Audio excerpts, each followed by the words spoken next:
السلام عليكم ورحمة الله وبركاته. هنتكلم عن لغة دارت. دارت هنعرف من شغالة على ايه وايه المطلوب مننا فيها وليه بنتعلمها. تمام. هنبدأ فيها بأساسيات عشان نفهم بعد كده البرمجة او الحاجة اللي انا داخل فيها دي، لا موبايل ابليكيشن داخل فيها ليه. هنفهم كل حاجة برضو مع الكورس تدريجيا او من الفيديوهات تدريجيا. بقى هنبدأ نشرح ايه بأسلوب ايه سهل عشان الناس ايه تفهم. اول حاجة، طبعا تقدر تشتغل دارت على اكتر من متصفح. ازاي؟ دلوقتي انا شغال على ايه؟ دارت باد ده. تفتح جوجل كروم، هتكتب دارت باد، هيفتح على طول من غير تحميل ولا اي حاجه. طيب، في حاجات تانية ممكن تشتغل على فيجوال ستوديو كود، وممكن تشتغل على انتليجي برضو ممكن. بس الايسر او الاسهل ان انت تشتغل على دارت باد. تمام. طيب هنبدا اول حاجه. في حاجه اسمها عندي فاكشن اسمه فويد مين اهو. كبر شويه الشاشه اهو. اسمه فويد مين. الفويد مين ده خاص، ده فاكشن اسمه فاكشن. فويد مين ده اسمه فاكشن. طب الفاكشن ده بنحط فيه ايه؟ بنحط فيه والله إيه، اما اسم او اما رقم عشري او رقم حسابي اللي هو ايه سترينج اسم. طيب انتجر او دبل اللي هو الارقام العشرية، او ليست في برضو قائمة اللي هي ليست. في حاجات كتير، بس نبدأ الأول بالأساسيات سترينج وانتجر ودبل.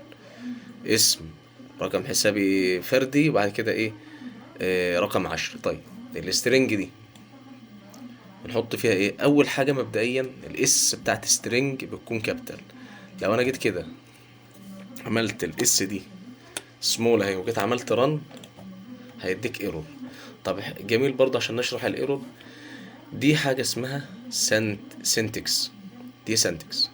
السنتكس ده اللي هو ايه؟ ان انت بتعمل الكود هنا او الامر هنا يتطبع لك هنا. دلوقتي قال لك ايه؟ والله انت في عندك ايرور في الطيب.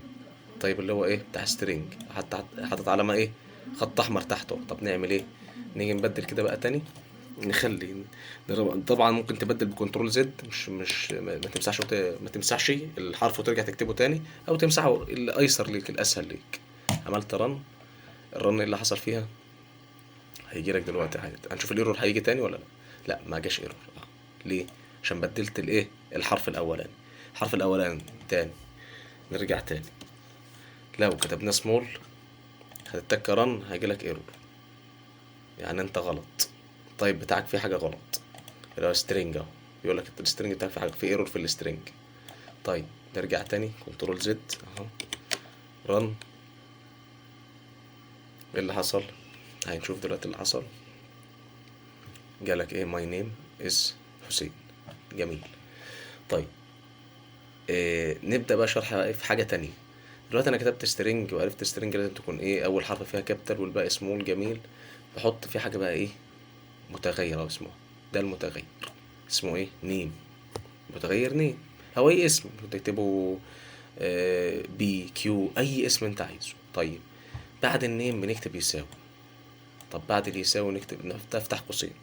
تك شيفت وهتلاقي عندك في اللوحة، لو انت لوحة عادية كيبورد عادي شيفت، تلاقي قوس عندك شيفت قوس، هيجي لك القوسين مفتوحين.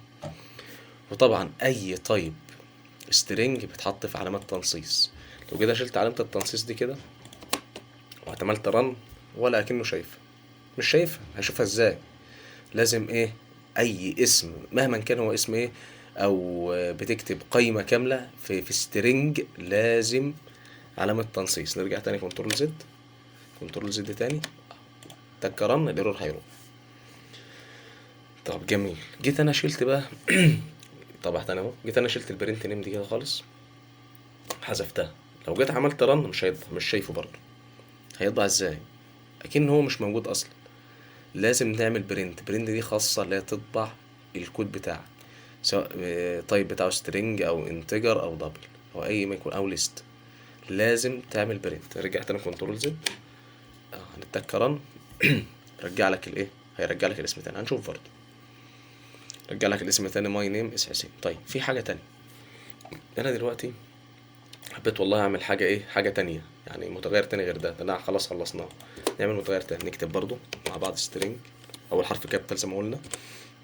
تمام، string. تمام، نيم 2.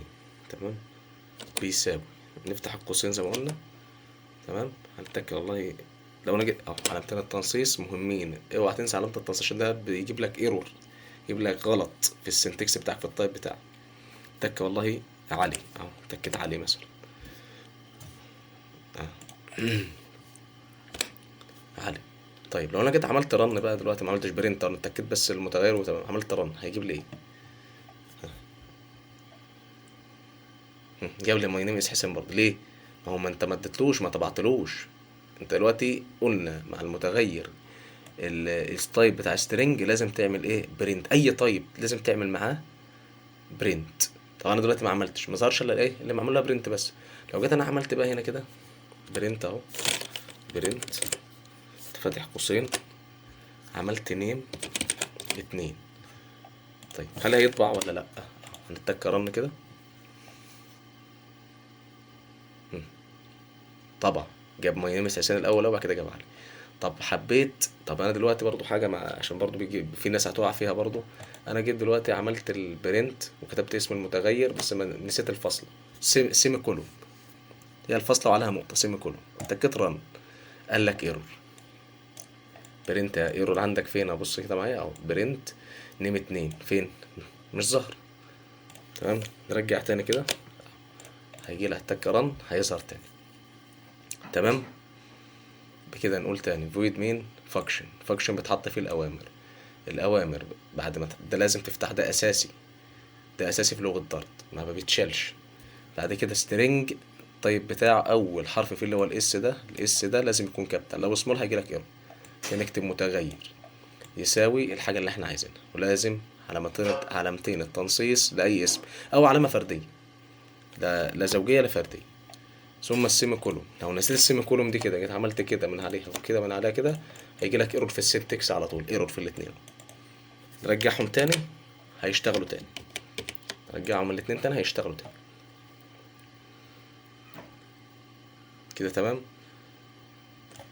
برنت اساسي لطباعة سواء بقى طيب سترينج، طيب انتجر، طيب دبل، اي ما يكون لازم تعمل برنت. تمام، ان شاء الله انتظروا بقى الفيديو القادم باذن الله، هنتكلم برضو تكملة عن سترينج، وبعد كده نتكلم على الانتجر باذن الله. السلام عليكم.